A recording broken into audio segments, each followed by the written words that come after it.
Hello there. Oh, this will send the woke human rights brigade into a right tailspin, because El Salvador has agreed to house violent US offenders in their notorious inked prison facilities.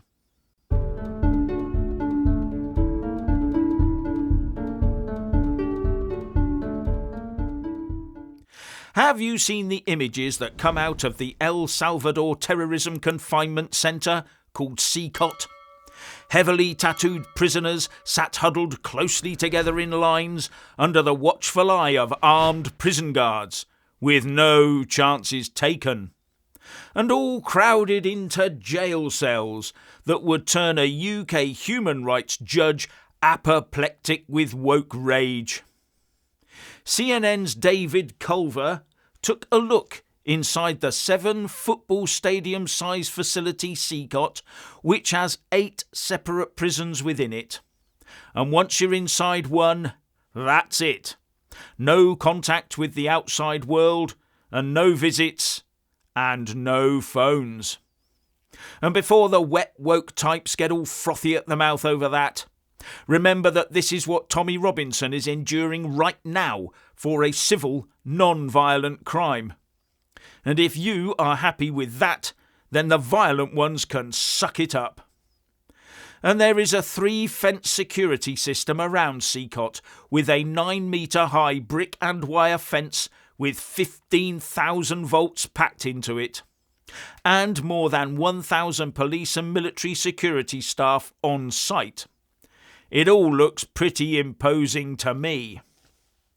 Now, El Salvador is sited between the Honduras, Guatemala and the Pacific Ocean, and has a 6 million population. And drug-related gang crime was rife, with murders going through the roof. But a series of iron fist in iron glove programs and a brokered truce between the 2 main gangs saw the murder rate start to plummet.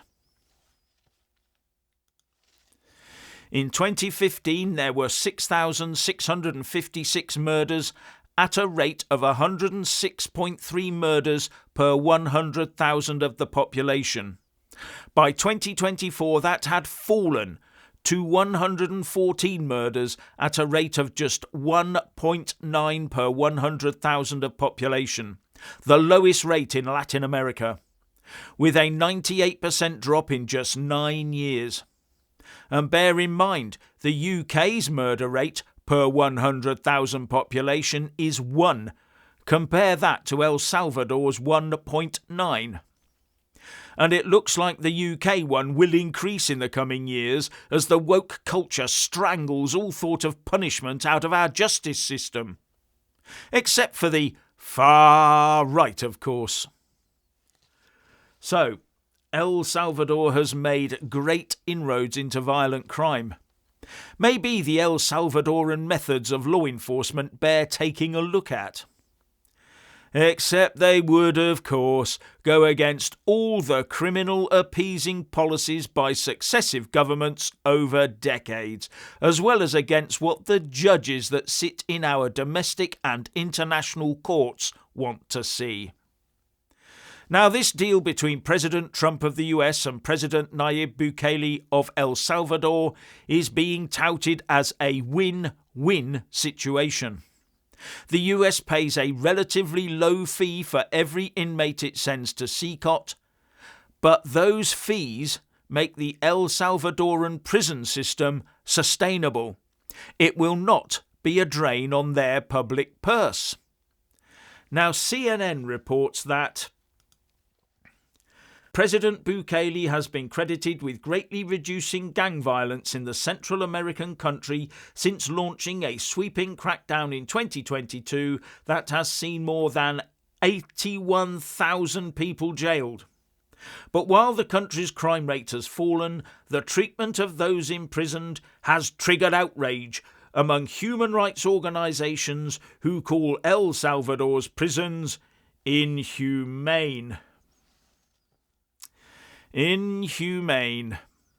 But the results are telling, aren't they? Is the country as a whole a safer place to live, work and play in?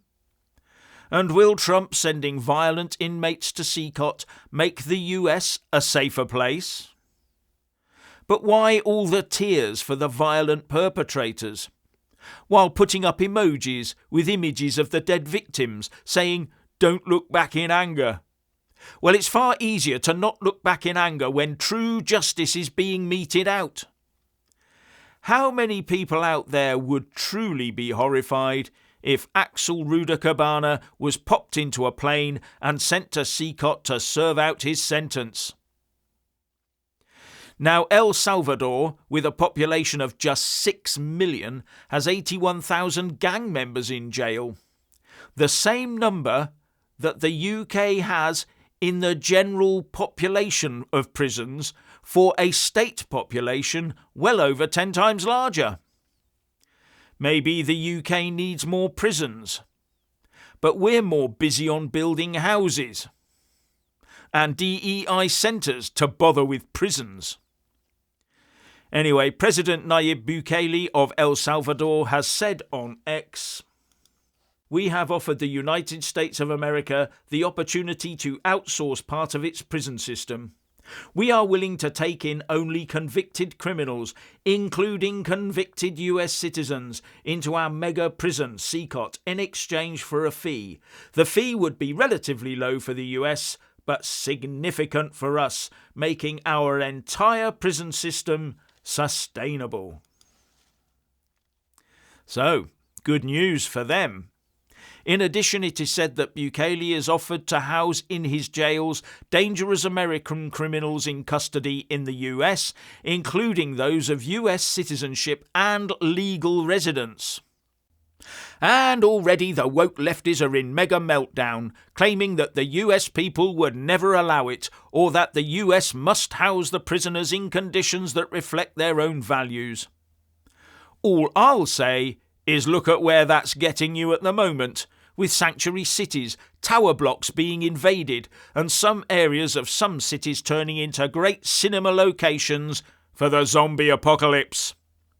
And I will also remind you that during the health emergency, many of these so-called liberals wanted harsher treatments than this meted out to those who refused to roll their sleeves up.